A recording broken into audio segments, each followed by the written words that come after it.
As we saw in the first 12-punch combination? Yes. Basic 1-2s, throwing in an elbow, hook straight right. Okay, we're going into 1-2 kick here. You can throw a right or left kick after any punch. However, it's the basics and very simple to throw right, left, left, right. What we're doing here is left, right punching followed by a left kick. And it's very important to step in. That generates your power, bridges the distance, often your opponent's backing up. 1, 2, 3, 4. So when you're throwing a kick, then it's always good to take that first step first. Yes, Bring yes. you into range. If you learn to take that step, it's easy to take a smaller step or to step in the same spot, but you have to step. If you don't learn to step, you're never going to hit your opponent. He's just going to run away. And as you can see, when Master Song was doing the kick, he was spinning right around. The idea is to try to kick right through your opponent, not to kick the outside of his body. You want to kick right through him and keep on going. Yes, any sport, any activity, everything is followed through. Baseball, hockey, anything's followed through, except martial arts want to stop. Muay Thai doesn't stop. You continue following through, generating your whole body into the kick, so you're not kicking with your leg muscles, you're kicking with your whole body. So you're really putting your weight behind those kicks then? Yes, pivoting your foot that's on the ground, turning your heel around, your whole body, your hips over, swinging your arms.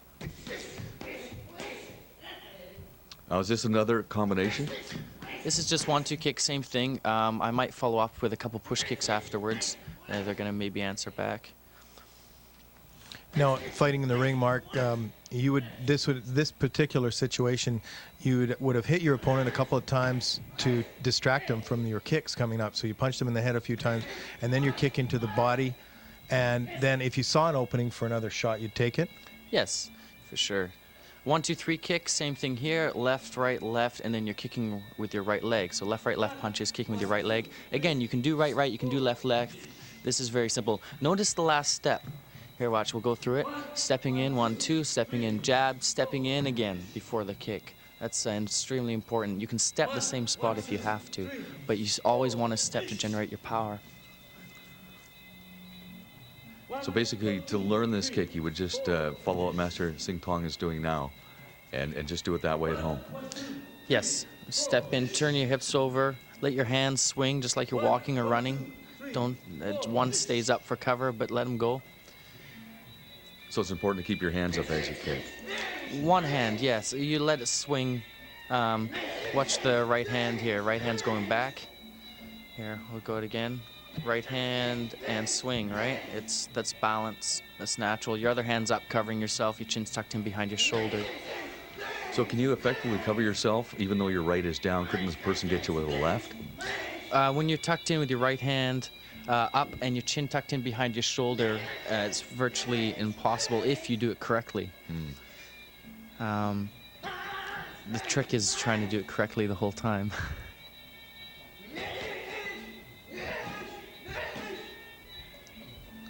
Now you can see the intensity and the power when they're doing the kick. He's throwing everything he's got into that kick. And you've got to be prepared for the fact that if you do miss, he jumps out of the way or steps out of the way, you've got to have your hands up to cover if he's going to return the attack. What about your balance there? Oh, here we have the elbow. We were talking about how devastating the elbow is, and we're going to get a chance to see it up close now. This is going to be a left elbow, same principles with 1-2 kick and 1-2-3 kick. You've got your 1-2 and then a left elbow. Again, stepping in for the punching, stepping in again for the elbow, hand up to cover. It's very easy to throw an elbow straight across. Many fighters do that. However, that's also a lot easier to block. If you come up and over top, like Master Song is there, you can tend to be able to get over top of the hands. I've seen fighters get cut vertically, almost vertically straight down. That elbow is a lot harder to defend and can generate a lot of power. And for self-defense purposes, in close quarter fighting, say if you were stuck somewhere like in a nightclub, say, and somebody was to grab you, that overhand elbow is a really effective weapon. Yes, and it doesn't take much space at all.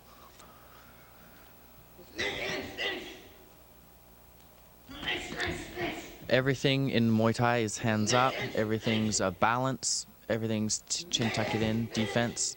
When you're throwing the elbow, the hands up. When you're throwing the kick, you're covering. When you're throwing the punch, you're covering. Always keeping your balance. So that's one of the most important things to remember as you're learning, because obviously when you're learning something, you want to get into good habits. Yes. Basically, your stance, footwork, hands up. If you develop bad habits, they're harder to change later. So 1, 2, 3 elbow, left, right, left punching, followed by a right elbow. Same principles apply. 1, 2, 3, 4. Again, stepping in. The elbow is a shorter range weapon again, so you may have to step in a little extra after the punch. And this can work effectively against a jab. You can actually, as you saw earlier, him doing slap block, slapping the jab out of his way, and then after he's done the slap block, coming right over with the left elbow.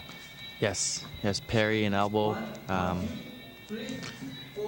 Inside, somebody's trying to tie up, trying to grab you. 3, 4. Elbows don't take much room, and again, they can generate a lot of power. Must take a great deal of repetition with these movements before you have them to the point where you can use them instinctively. Yeah, practice. I think that's the same with almost anything. You need to just keep working it out, and you'll also feel it's not a science to a degree where you can be told exactly what angle to throw everything. Everybody's body's different. Everybody has a different mindset, and you have to figure out what works for you. Obviously, you train and learn from those who have experience, but you can't break it down perfectly. You have to work it out, and it'll feel right. It'll feel good. Muay Thai is very natural movements. The swinging of the arms when you kick instead of holding them up, the pivot, it's all very natural. Well, when you're in the ring, Mark, I guess there really isn't the time to think, okay, now I'm going to use my 1, 2, 3, 4 movement. It just kind of comes instinctively after a while, doesn't it? Yes, you just have to go for it. There's no time to think. Front push rear knee. Simply push kick, step in again, knee, always stepping in, letting that one hand swing, the other hand cover your face. You just have to react. If you think about what you're going to do, it's too late.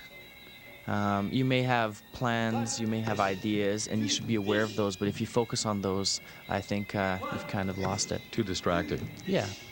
Now this kick, you're supposed to be striking with the knee, is it? Or with Yes, the actual it's a push kick with similar to a front kick in different martial arts.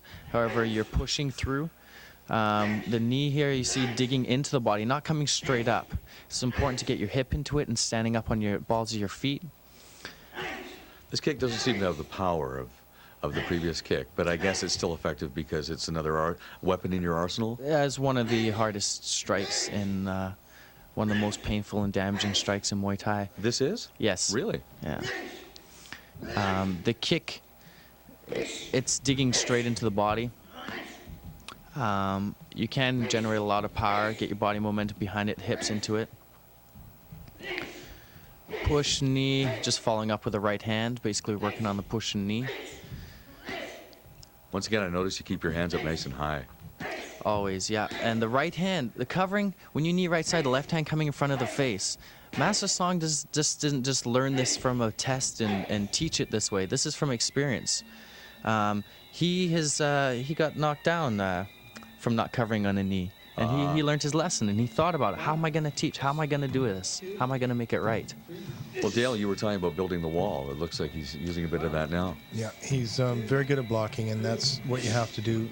Doesn't matter how good your offense is if you have a bad defense.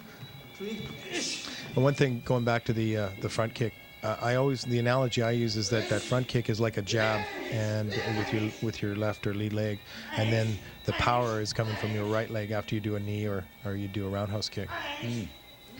But the front kick is that the ball of your foot striking it's hitting a very small area, and so it penetrates much deeper. Now you see Mark right here is doing. He just used that that wall. He blocks on the outside for low kicks and the outside for the body kick as well. Blocking, kick. Just following up with the right hand again. Yeah, the blocking, it's important to cover your head as well as your body. You're protecting basically from your knee height all the way up to the top of your head. I notice you always keep your chin down as well, Mark. Yes, you don't want to get caught with your chin up when you get punched.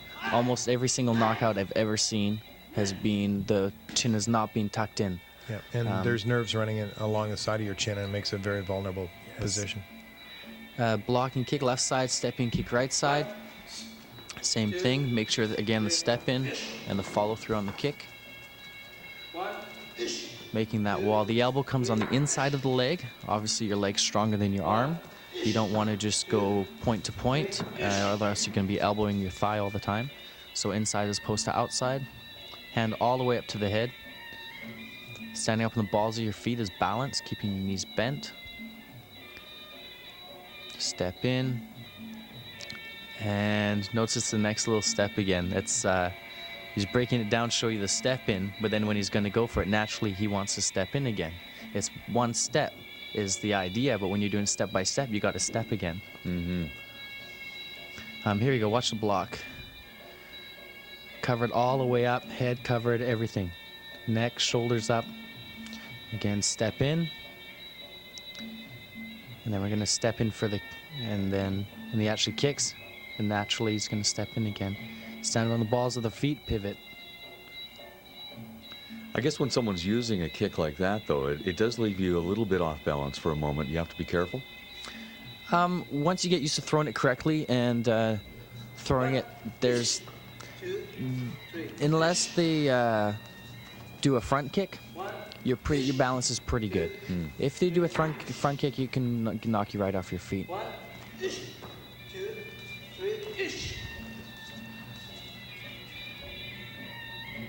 When you practice, you actually have people doing front kicks on you, and then you learn how to keep your balance. Oh. You're taking some kicks right now. Yeah.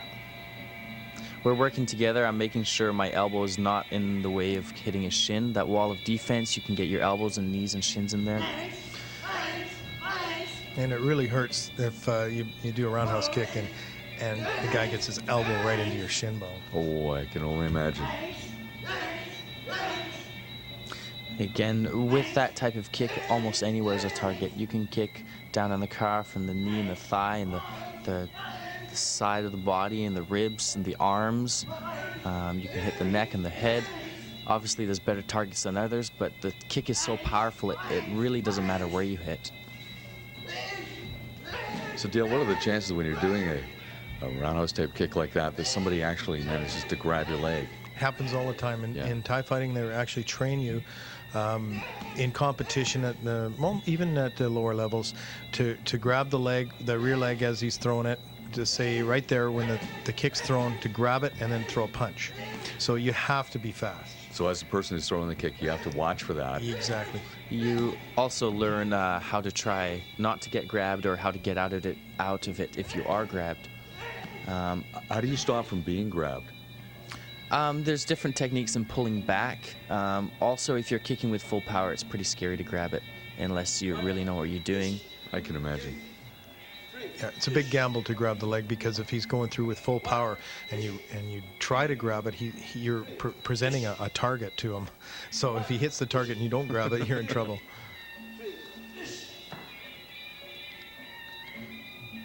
Blocking. This is a front lead leg block crossing over to the right side of the body. Balls of the feet, elbows in, hands up. Again, stepping in and crank on the kick. Now, I don't want to pick this out, but if you notice Master Singtong and Crystal, watch when they step in. Master Song will step in straight. Crystal is making a slight mistake in turning her foot. The power comes from pivoting while you're kicking, not stepping at an angle already pivoted. But she's still doing pretty good. Oh, she's doing excellent. She's doing excellent. It's an easy way to show this. Oh, she's stepping in straight there. That's excellent. Oh, no, here we go. See how she's turning the foot? The crank on the pivot, that's important to step in straight. I don't mean to pick on her. I'm trying to use her as an example. No, so keep your